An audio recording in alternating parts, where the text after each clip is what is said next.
Are you ready? Because I need you to be ready. Today's podcast on Give First is the incredible story of Marcus Bullock, someone I've gotten to know who will share his background, the rough start he had in life, his incredible perseverance, stories of those who gave first to him, and how he's now changing the world for so many more people. Don't go away.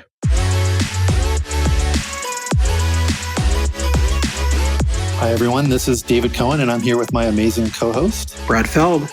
Hey, Brad. And this is the Give First podcast. And in the startup world, Give First means simply trying to help anyone, especially entrepreneurs, without any expectation of getting anything back. So we'll be talking to mentors and founders about what Give First looks like in action and how it makes great entrepreneurship possible. We polled everyone, and they said consistently that their favorite part of the show was the legal mumbo jumbo. So here it is. The following discussion is an expression of personal opinion and does not represent the opinion of Techstars or any company we discuss. Our conversations for informational purposes only, including any mention of securities or funds. This is not legal, business, investment, or tax advice and is not intended for use by any investor. Certain of Techstars funds own or may own in the future securities in some of the companies discussed in this podcast. Got it?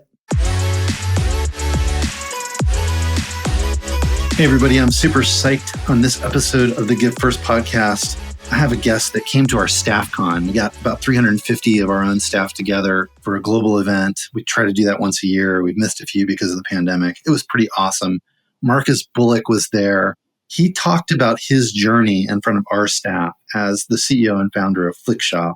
And it got a standing O at StaffCon. I thought it was an amazing journey, an amazing story. And I wanted to bring him on the Give First podcast because I thought you'd enjoy the story too. So welcome, Marcus. No, thank you so much, David, man. It's good to be able to be here. Marcus, I want to get going by really just teeing you up and let you talk a bit about your own personal journey, how everything got going for you, how you ended up in a Techstars accelerator.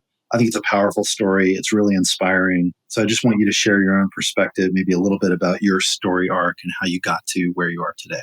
Yeah, no, thank you. I mean, I'm grateful to now be a Techstars company and to work on the technologies that I hope will reshape the criminal justice system. I'm really passionate about this space. It all started because as a result of a decision I made when I was a 15-year-old kid, when I was in high school. My 15-year-old and 16-year-old friend, we went to a shopping mall and we carjacked a man and shot at that shopping mall. I mean, we literally pulled a gun out on him, demanded that he get out of his car.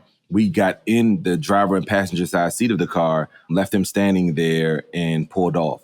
That horrible decision landed me in handcuffs the very next day, where my best friend and I, we were arrested and then certified as adults because there was this new wave of conversations going around the country surrounding Black young men in neighborhoods that were committing crimes. They were labeled us with this new thing called a super predator. And when my judge saw that we were the 15 and 16-year-old kids that would look like some of those folks that you would hear on the news, he made it very clear that he was going to treat us like the super predators that they named us after.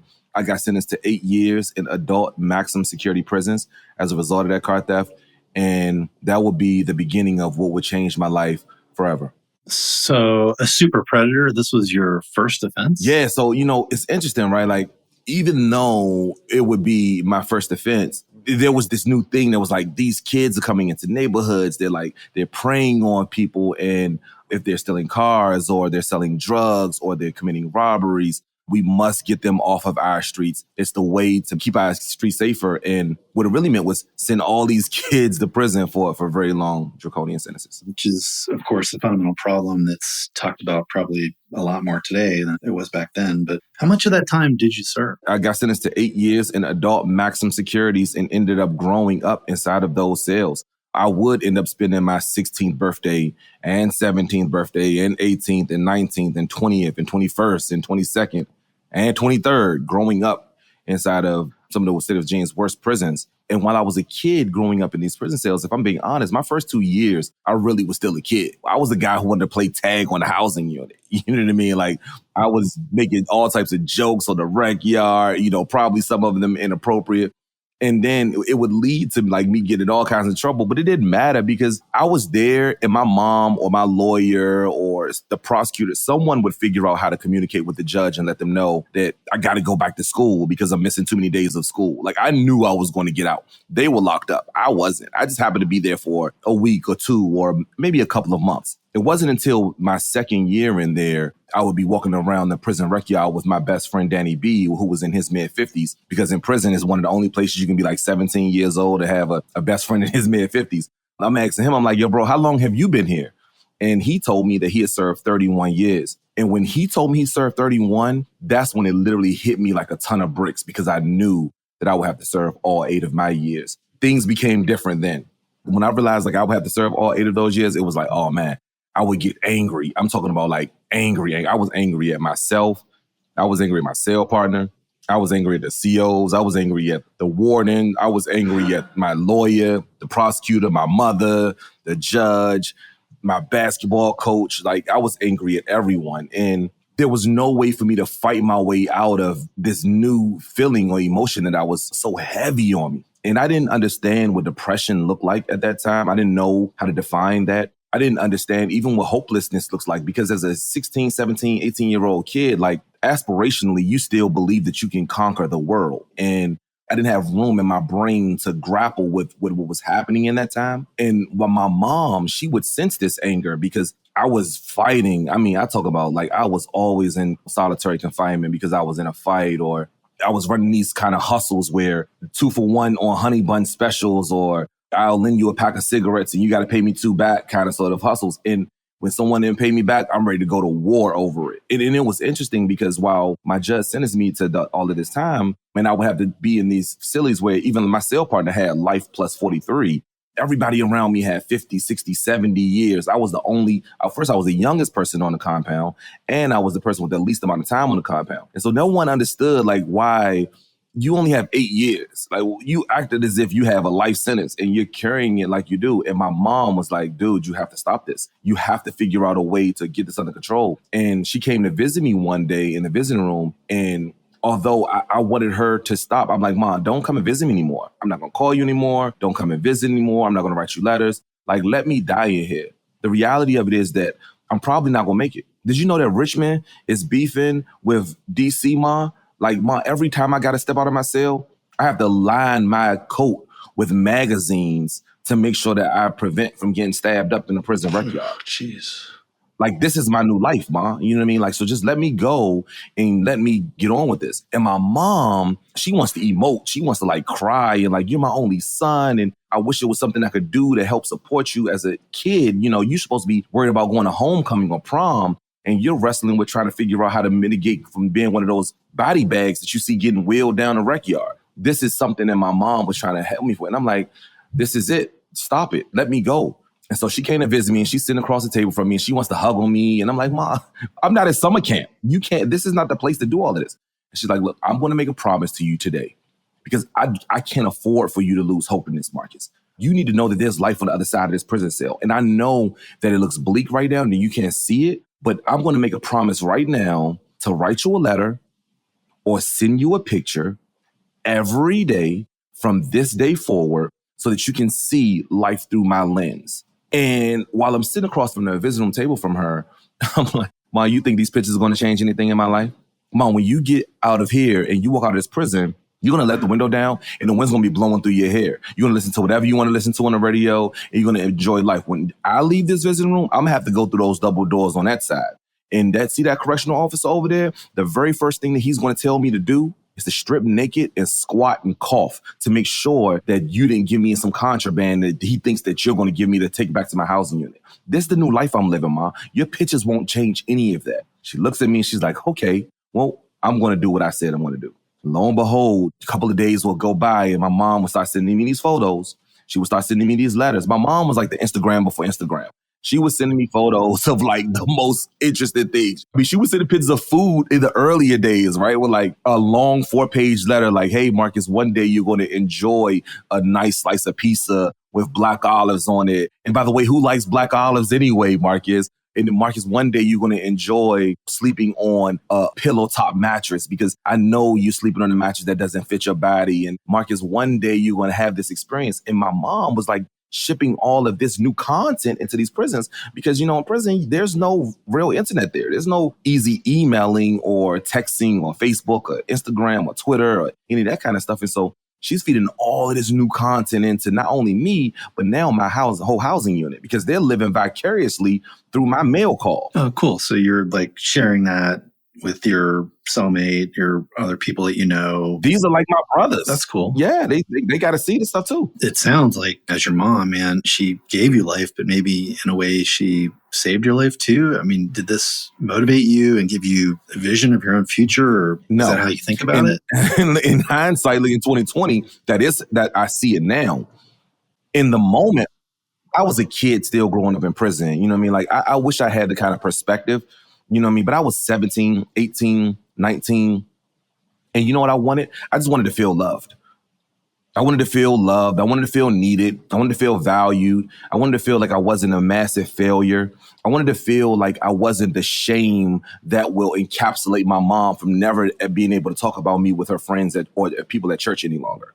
Yeah, I mean, makes sense. You want to feel like this isn't going to define you forever. At the Techstars Foundation, which is our nonprofit, we work with a group that you probably know called Defy Ventures. It's gone a few different ways, but we've been working with them since really early on. And what they do is they teaching entrepreneurial skills inside of prisons. And it's really amazing. I mean, that's exactly what we hear from folks that we work with through Defy that are incarcerated, learning how to be entrepreneurs. Sometimes they tell us, like, this is the first time in a long time, or maybe forever, someone's actually believed in me, right? And said, you can do it, and supported me and just cared. And they say, this is something that is changing me. It's like a new experience for them. Absolutely. I mean, when you're on the rec yard, the reality of it is that there's no shortage of brilliance there. It's similar to living on a college campus without all of the academia, right? But what happens is, because of the hopelessness that lives there, you don't have the progressive conversations that will accelerate any of the learning that you're taking upon yourself, any of the classes or the books that you're like diving into to try to figure out how to navigate this thing that you're going to want to leverage when you get on the other side of those gates. It isn't being fed similarly how it would be when someone on the outside, especially that's running businesses or organizations, that are being successful on the outside, you come in and validate me now, right? All of what I've been reading or talking about on the rec yard to my friends, saying that we should do this thing when we get home, or I want to do this thing when I go home. I want to start this thing when I go home. Organizations like Defy Ventures, they come in and they co-sign it, right? It's not like the people that's living in the cells are looking for a savior. What they're looking for is someone to hit the light switch for them and expose them to what opportunities are, and then to give them some social validation. Yeah, I mean, a lot of them, they're literally telling you, like, I just want to start a food truck when I get out of this place. And a mentor from Defy or someone is telling them, you can do it and I'll help. Right. And that just changes everything for them. So, yeah. So at this point, it's like you've been in prison for a third of your life. It's like your entire adult life so far. Yeah. And people are saying, yeah, you only have 8 years, but to you, that's a third of your life. So to put that in perspective, it's now almost like the only life you really can remember. So what happens when you served your time and you get released? What led you to what you're doing today?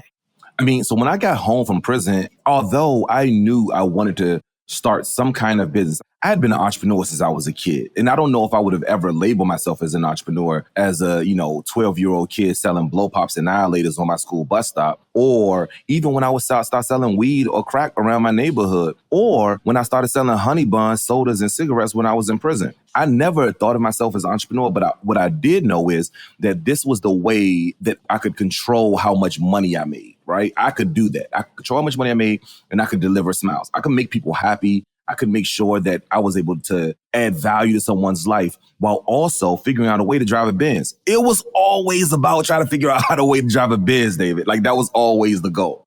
And so when I came home, it was like, all right, the first step to doing that, right, to getting to having that kind of success again, the same success I would have in D building when everyone would know me as the guy who had all of the honey buns in the unit, was to be able to find a job. Finding a job was probably one of the hardest things that I didn't anticipate when I came home, because I knew that I had the skill sets to be able to quickly gain some success no matter where I would apply. These were all entry-level positions I was applying for, but I still had to check that box on a job application that asks, have you been convicted of a felony?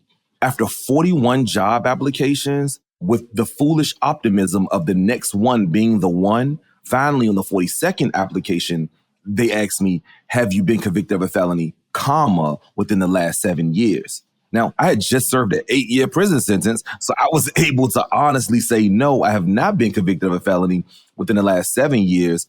And there was a job at a paint store that would give me my first opportunity. I would see some interesting people coming in and out of the paint store and would be so excited about mixing paint every day. It was like the zenith of my life, simply because I had the opportunity now to just engage with people, just to be able to sell a product that people came into the store and wanted to purchase and I could add value. People would have conversations with me, and I was the one that was so friendly to everyone who would come into the paint store. I mean, you're talking about I hadn't had a real conversation with someone of the opposite sex for almost a decade, David. So when they would come into the paint store, like, hey, I want to buy some blue Arctic ice. I'm like, well, tell me what you're painting with that. You know what I mean? Like, are you going to paint your kitchen? Are you going to cook in your kitchen? What do you typically cook? What do you make with your fettuccine Alfredo? Do you drink wine with that? Someone was telling me about a wine selection that they had. Have you ever heard of this before? Right? And people were like, yo, you're way too excited to be in here selling paint. And so people would stand in my lines because they knew that I was the happy-go-lucky guy who would introduce them to their new favorite color. But the interesting thing was that the painters that would come into the paint store, the contractors, they would be complaining about this new pending recession that folks were talking about surrounding the housing boom or crisis that was going to happen. I had no idea what they were talking about, but what I did know was that some of those happy-go-lucky customers that would come in and be excited about working with me would typically ask me, Marcus, how much do you charge to paint kitchens? Now, my job is definitely not to be painting anybody's kitchen. My job is to mix this paint for you and sell it to you, Ms. Johnson, so that you can paint your own kitchen.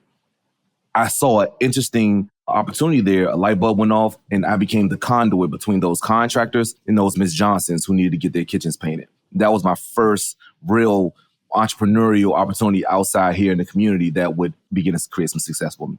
So you're kind of creating a marketplace between painters and these customers that you're meeting that need stuff painted. And so now you got your, sort of entrepreneurial stuff going on, and you're not just selling paint in a paint shop with your job. You're also doing some entrepreneurial stuff on the side. Yeah. Shout out to Sherwin-Williams, because Sherwin-Williams was the one that gave me that job, right? But they would be the ones, they would be like, dude, why in the world are your paint sales so high? What they didn't know was that every painter in DC wanted to come to my paint store and stand in line and wait for me because they knew that it was a possibility of some painting work that would come as a result of it. My sales is going crazy. Like, dude, you're selling more paint than anyone in the entire company. We're going to give you a trio. You don't even remember trios, David. We give you a trio, an Amex card, and a company car, and put you out the streets and give you a sales rep gig. Now I got an $80,000 a year gig coming straight out of prison.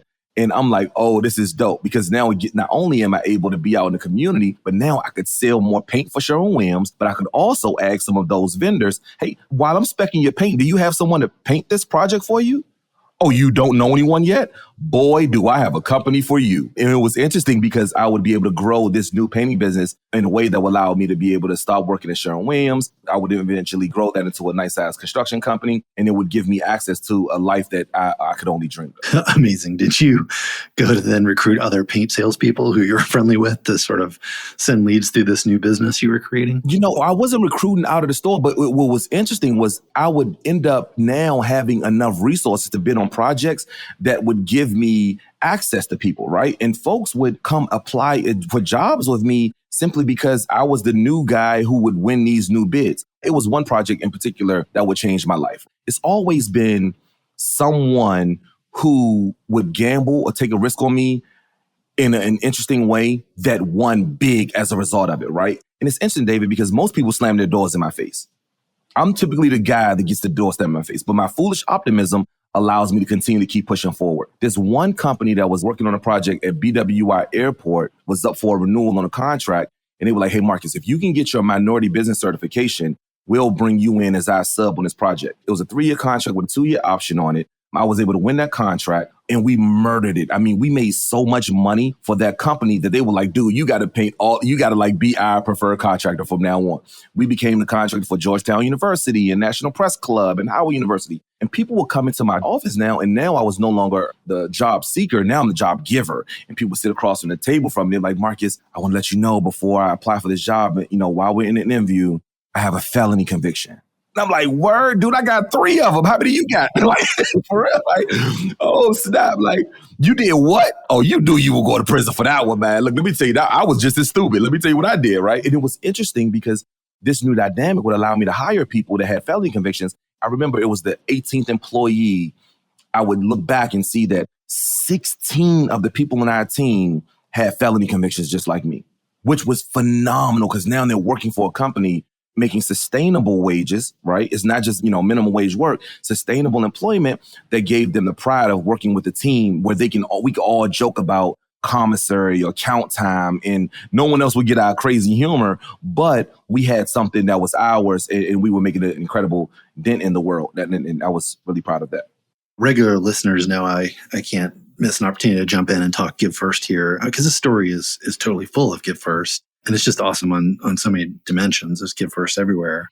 Somebody gave you a chance, right? After like tons of job applications, and eventually someone said, I'm going to give first and I'm going to give this person an opportunity, whether that was accidental or on purpose or whatever. But then more importantly, you turned that around and gave that back to so many others that were in similar situations. So, I think there's often a lot of fear. It's so hard to get a job if you're coming out of this situation. And you gave, 16, 18 people that opportunity in your company, hired them, and they got out there and hopefully did a good job. I mean, I'm just going to ask, was it that they were out there, doing new crimes and giving you all kinds of problems, or were they just so thankful that you gave them a shot just to have the opportunity to kind of earn an honest living and have a community of people they could talk to and be part of something? Was it mostly the former, where they were troublemakers, or more the latter, where they were just, sort of psyched to have an opportunity? It was all the latter. In fact, there were a few of the men and one of the ladies on our team that went off and started other construction businesses. And then they became our 1099 subcontractors when we had larger projects, right? These were folks who were so excited.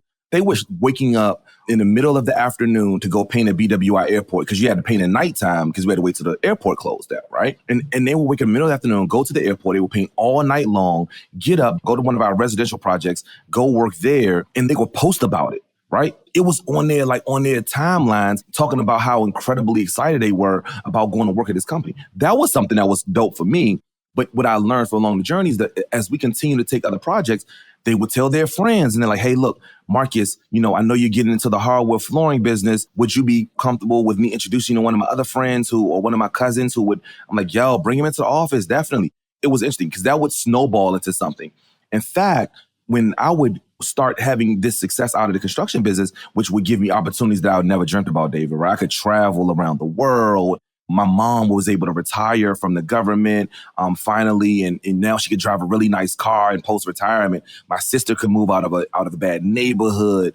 This was an incredible experience for my entire family now, right? My friends who I grew up with in prison, they call it home and like, bro, you are out there living your best life. How are you not sharing this with me? Dude, you need to send me pictures. Do you remember when your mother used to send you pictures and write you letters? And I'm like, I promise, as soon as I get back from the Bahamas, I promise, when you go to the Bahamas, get on these jet skis, when you're in the middle of the water, you can see the fish. Did you notice? You can see the fish from the water. It was incredible. And you talking to a guy who never left the Washington, D.C. area, right? And most of my friends who the only times they will leave the area is when they will be on a prison bus, David. Right? And so now I'm promising them, I want you to live vicariously through me now. I want you to see these moments and share them with me because I want you to know when you get out of prison, bro, you're going to have the same success. I promise you. I promise you. And Monday we're turning into Tuesday. Tuesday are turning in 2 weeks. 2 weeks are turning into 3 months. And I still haven't written one letter.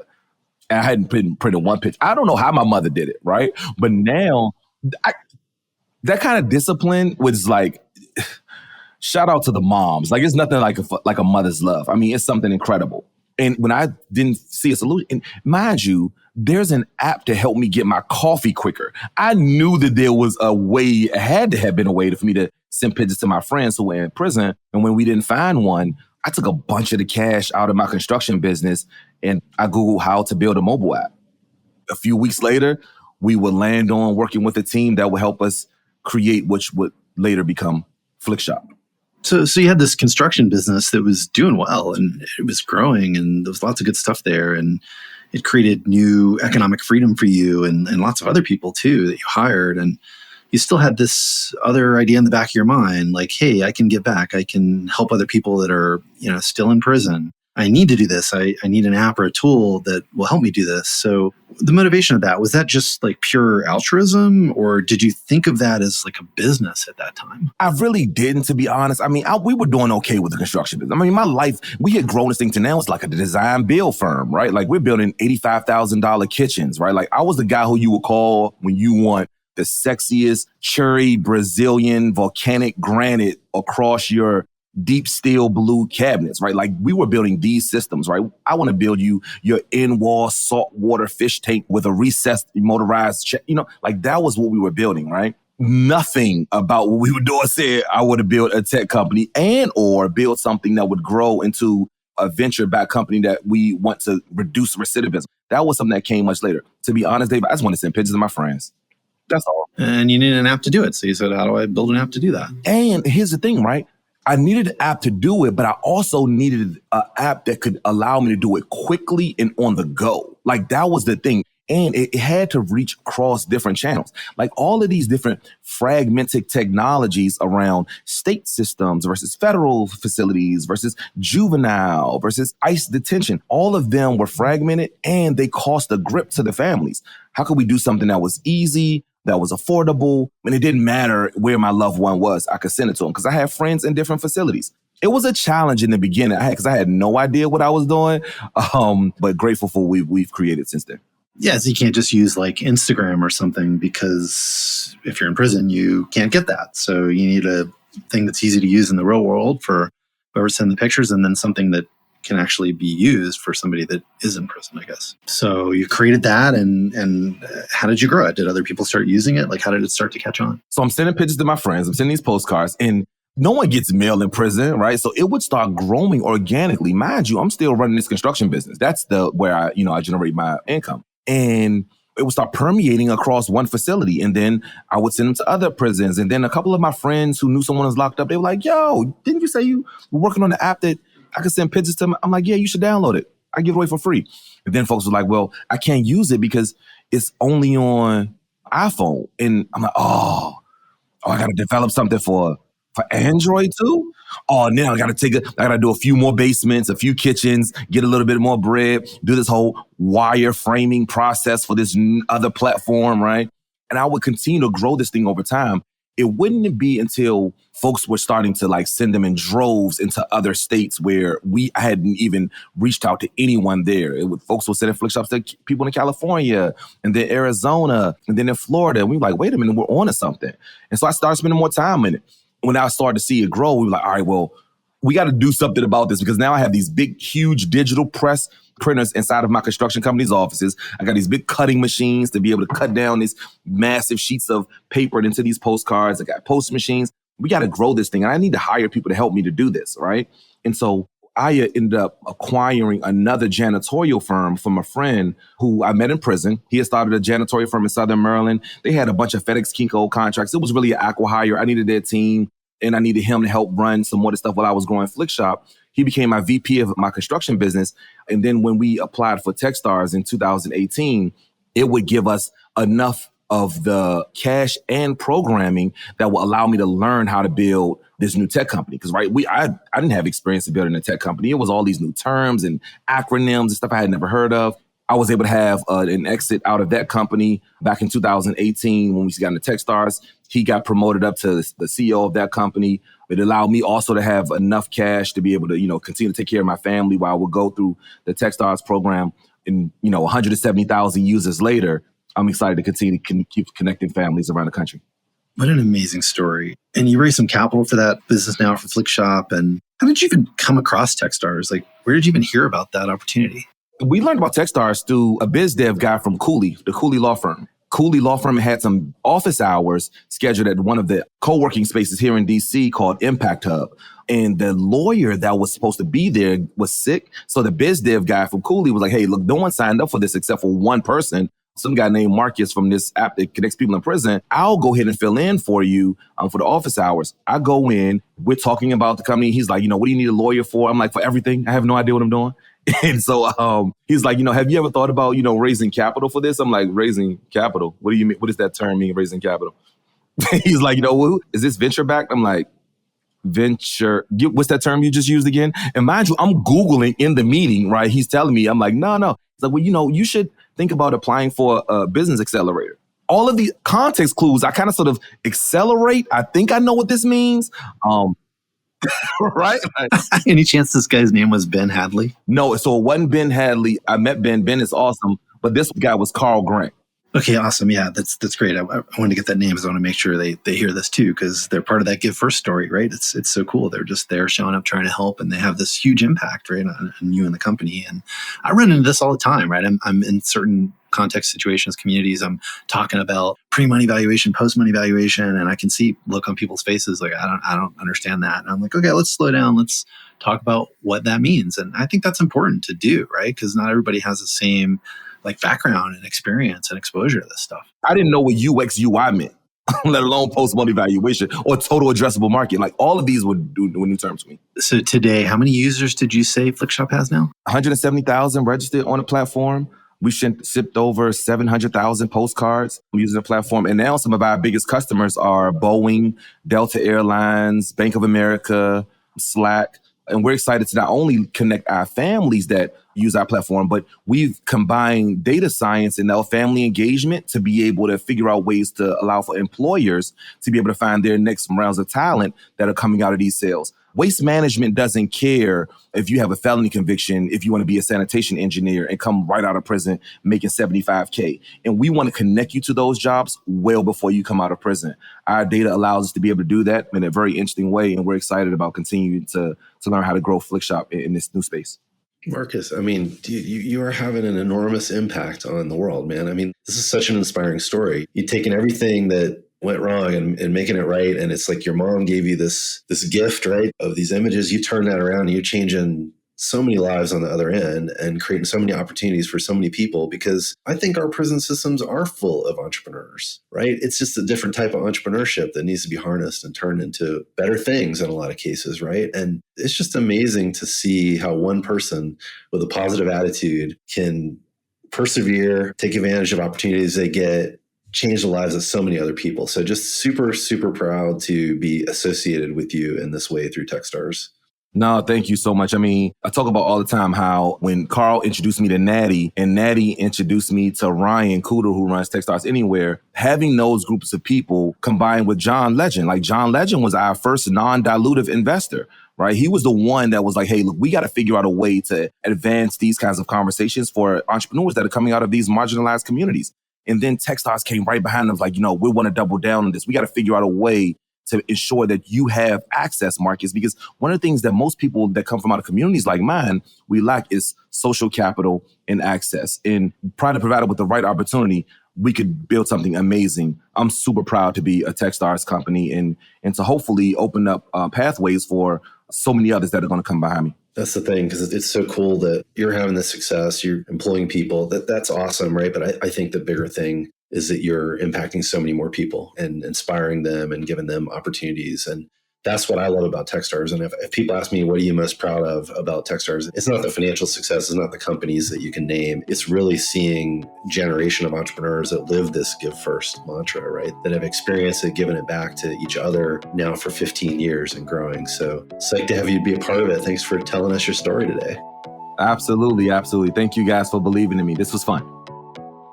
Thanks a lot for listening to the show today. We'd love to hear your feedback, ideas, or who you'd like to hear next on Give First. And please leave a rating and review, ideally a good one. And reach out anytime to podcasts@techstars.com or on Twitter, I'm @David Cohen. See you next time. Don't forget, give first.